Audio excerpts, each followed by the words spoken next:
Peace, everyone. I pray all is well. I'm feeling particularly good, and I wanted to share about sharing your creative energy when you are in high spirits or experiencing your creative state, your creative flow, whether you are an artist, a musician, whether you are a sculptor or somebody who just creates poetry or whatever it is that you do, operating from a space where in which you are in high spirits and the many benefits of doing that, and also being aware of the usefulness of being aware of what space you're creating from and the ways that serves you in the moment.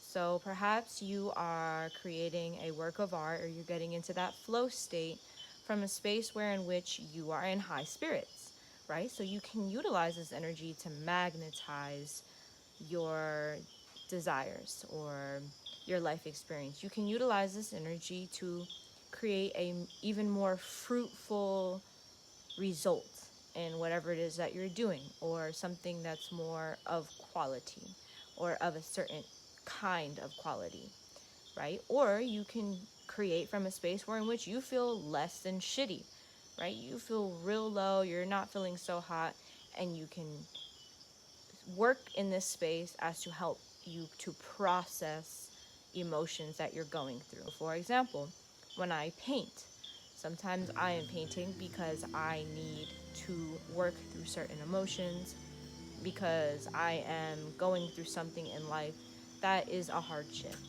Other times I'm just vibing, I'm really calm, I'm in that Zen mode, and I have music playing. And in this space, oftentimes, if you follow me on Instagram, you may or may not have become aware of this. I have shared this on that platform on multiple occasions.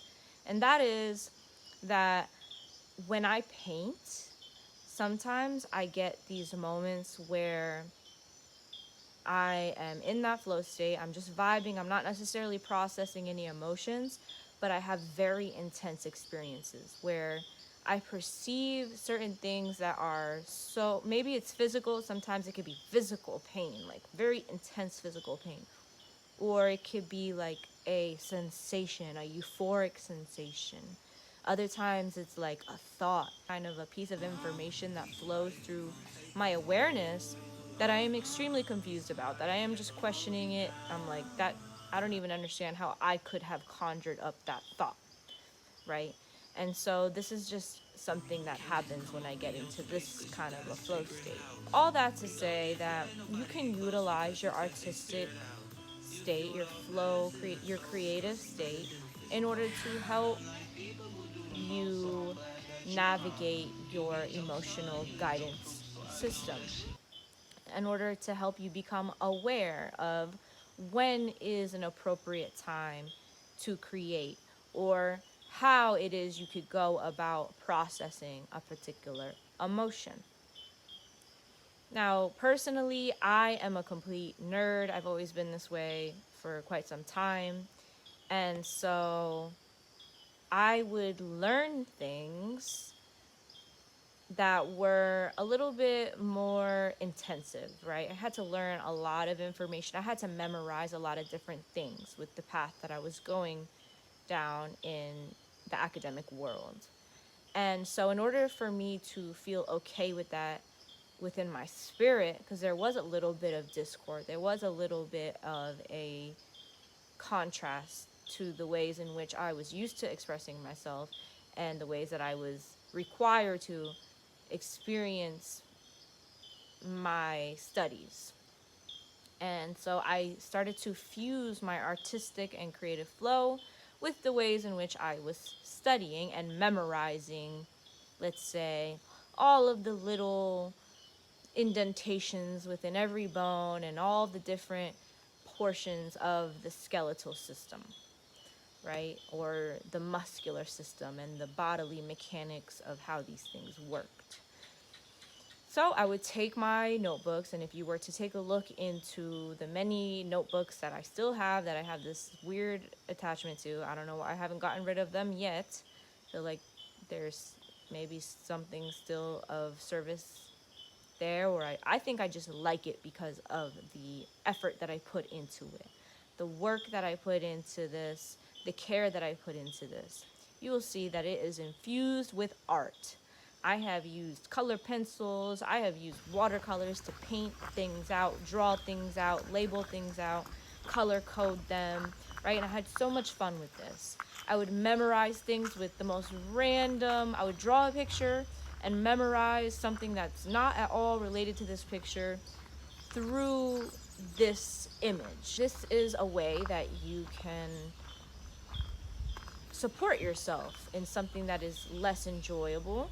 You can merge these two worlds. What I learned from that was that as I memorized this really intense and in-depth information through a creative process, I would get lost in this creative endeavor. So it became a little bit less about the memorization.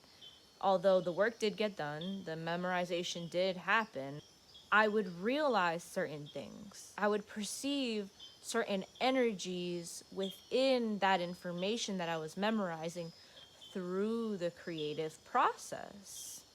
And so now, instead of it being about the specifics of all that I was supposed to be learning, I was kind of perceiving it in this more creative way.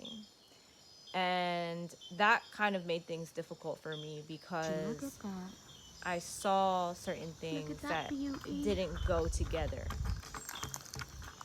I don't want to go too deep into that.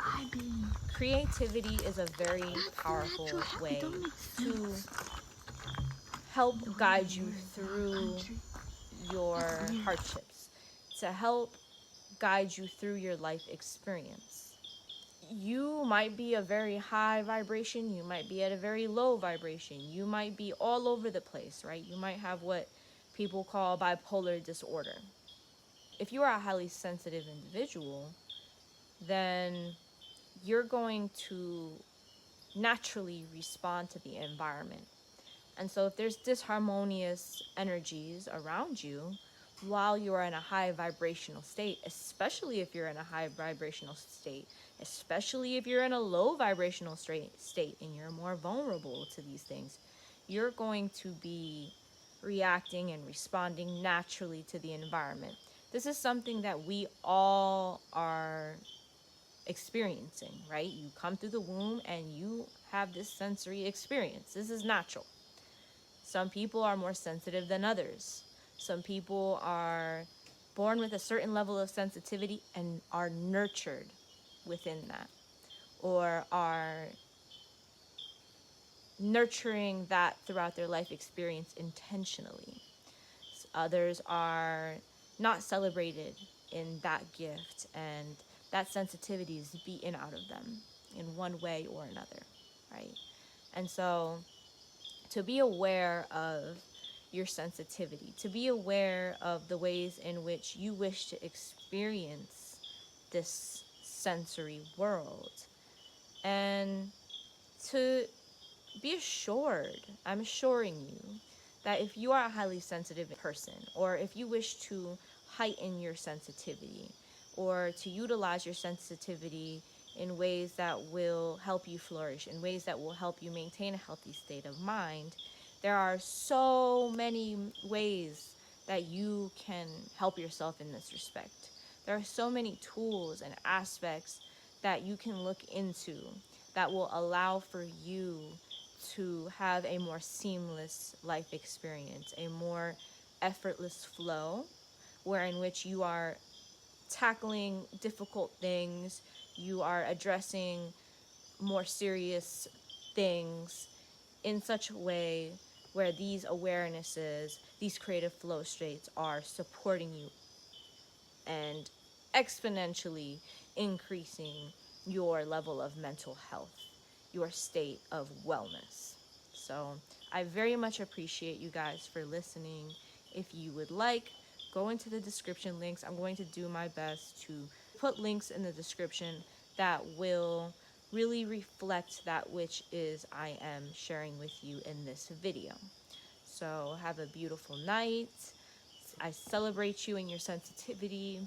I see you in that, and you are not necessarily in that world of sensitivity, or you don't have a clear understanding, and this kind of made you aware of that.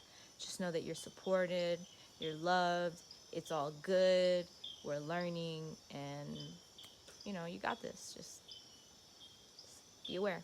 Appreciate you.